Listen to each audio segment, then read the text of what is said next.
This lesson goes over creating new tables in your already existing database.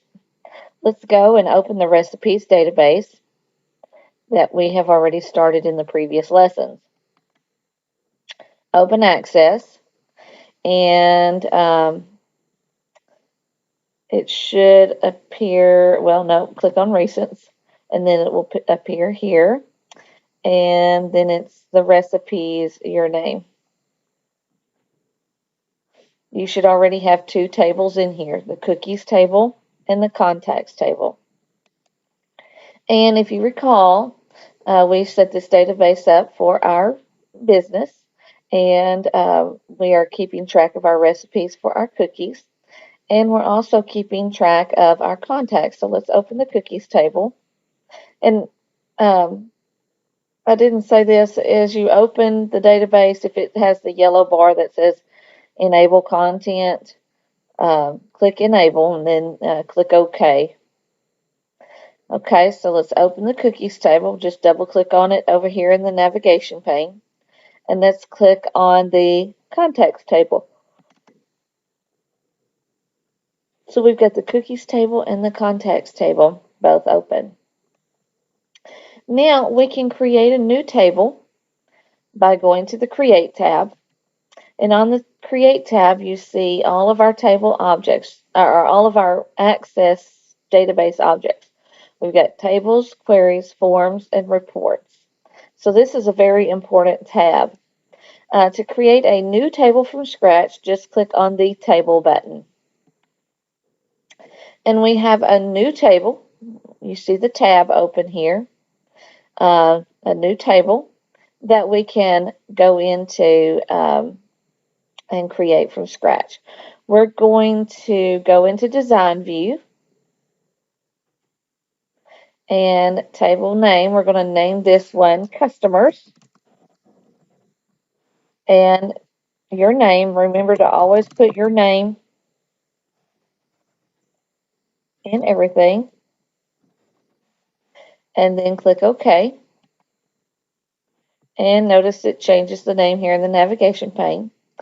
This time we're going to turn off the primary key. We're going to change this ID field. It's going to be customer name. And the data type we're going to change to text. And actually, let's change this. Let's just do first name and text. And we're not going to put a description in. Then we're going to do last name and text. Address,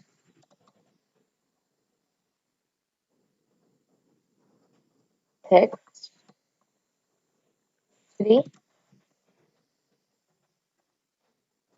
state, zip code. It's going to be text. Let's do an input mask on this one. Go down here, input mask. Click on the build button. Click yes to save the table. This is a zip code. Next. Next. Let me just look at this option right here. Okay. So yes, definitely keep the dash. Next. And this time let's store it without the symbols and the mask. And then next. And then finish.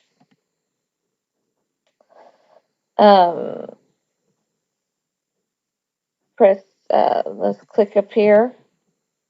And now we need phone number. That will be a text field. Let's put an input mask in. Yes to save the table. Phone number this time. And next.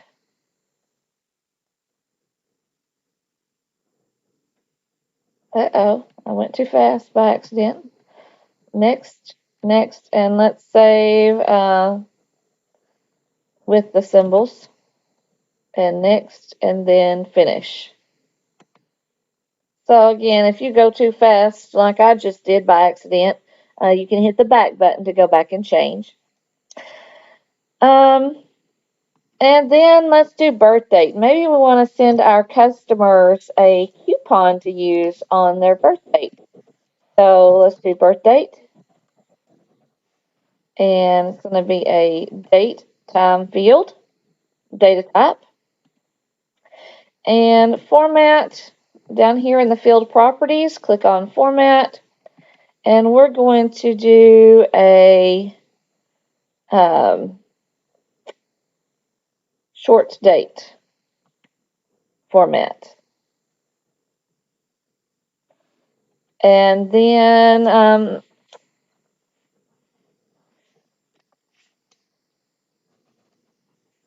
let's keep track of their favorite cookie. And that also will be a text data field. Now, let's go and change the field properties for all of these, for a lot of these text data fields. For first name, let's change the field size to 20. Can't do any more than 20.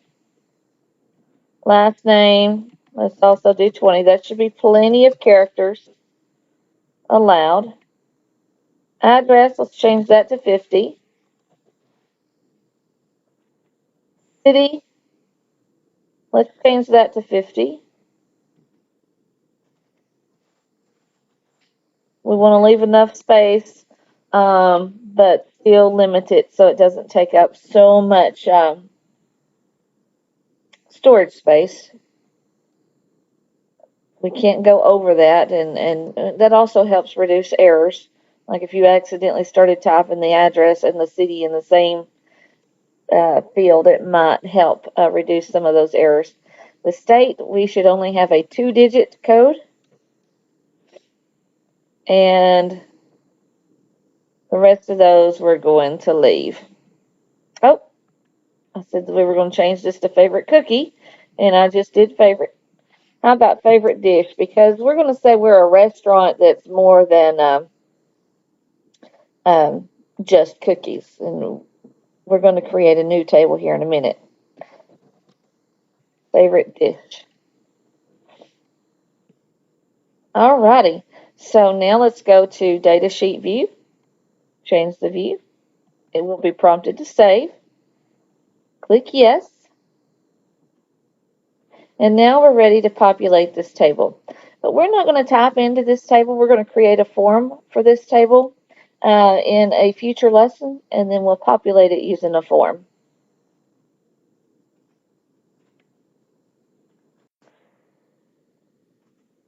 Okay, now let's just close these objects. Remember, the close object button is over here. We're going to close the customers table. Let's choose the cookies table. Let's close it. And then the contacts table is automatically selected, so close it. Now we're going to create tables another way, but let me just remind you of another of the way we created the contacts table here. Go to create, and remember on that one, we went to application parts, and we chose a quick start. We chose the contacts one. So you can also create tables, but this, remember, created not only a table, but it also created forms, queries, and reports templates to go along with that table. So these are kind of templates. And that's what we used, remember, to create this contacts table. And then we edited it to meet our needs, and we deleted all of the extra forms, queries, and reports that it also created. Now we're going to create a table by copying a table. We're going to also have entrees or main dishes that we'll serve, like maybe spaghetti or lasagna or potato soup. So we're going to have a few items on our menu that we also keep our recipes for our restaurant. So we're going to copy the cookies table. Let's open the cookies table first. Let's double click on it and look at it. We've got the dish name, which are the cookie name, how many calories per serving, how much it costs, the price per serving, how much a serving size is, and then the recipe. And we're pretty much going to do this same table structure for our entrees. We'll just change some of the field names. So in order to keep from having to create this table again from scratch, we can simply copy the table structure. So close the table. Let's right click on the cookies table. Let's go to copy. Then anywhere down here in the blank area, needs to be in a blank area, right click and choose paste. And we're going to rename it. This one's going to be named Entrees, Entrees, and of course your name.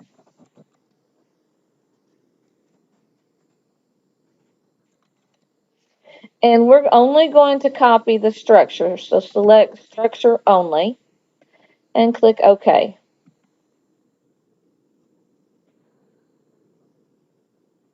So double click on the entrees table now to open it. And we've got our database table, our new table. It just needs to be edited. So double click up here on the cookie name. Change cookie to entree name. And it looks like the rest of that is okay. And again, we're not going to populate this table. Actually, let's just type in one entree, and then we can use a form to populate the rest of this table. So let's do, I don't know, let's do potato soup. Calories per serving.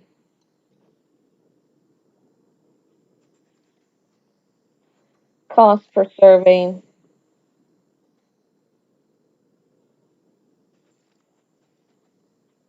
Price per serving, we're going to say we're going to sell it for $3 a bowl. The serving size is going to be 1 cup. Actually, let's go back and edit the cost per serving.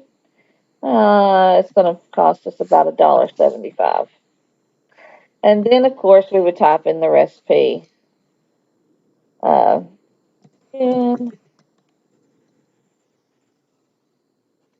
we're not going to type the whole recipe. That's all we're going to type in there.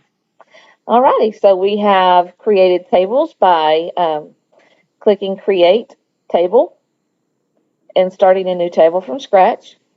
We've clicked Create and we've gone to the application parts and chosen a template here. And then we have also created a table by right-clicking on a table and copying its structure and then just editing it. So we have created all of our tables for our database.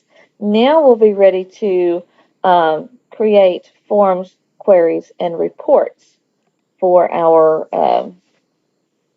databases based on our tables.